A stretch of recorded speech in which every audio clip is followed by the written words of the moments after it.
Is there a reason? Is there a bottleneck somewhere? Is there a bureaucratic problem? Is there a reason why it can't be done, or it hasn't been done already? In China, there are 40,000 doctors, nurses, and respiratory technicians went from all over China to Wuhan and helped the Wuhan doctors fight the virus.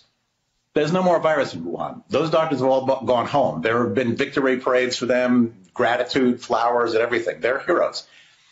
They have skills in fighting COVID-19.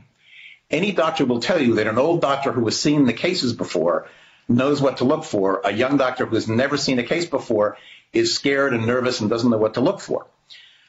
They not only have the skills, a lot of them caught the virus and are now immune, so they can do a lot of things that would be dangerous for somebody who hasn't got the virus to do. I don't see why we couldn't hire for our pandemic a lot of those doctors, nurses, respiratory technicians.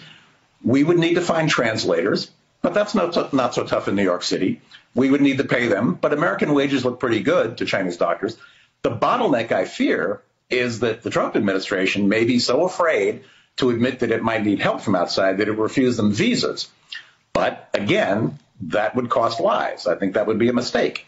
I mean, apparently, when Mr. Trump on Friday talked about his conversation with President Xi of China, he didn't mention that President Xi offered him help. Didn't want to mention that at all. But if you look at the reporting out of China, that was clear.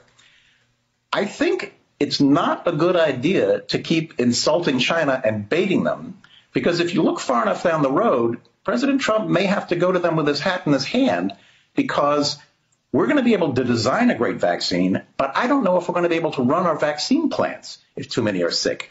I'm not quite sure. We may need vaccine from China, and they, out of anger, could simply say, sure, it'll be $10,000 a dose.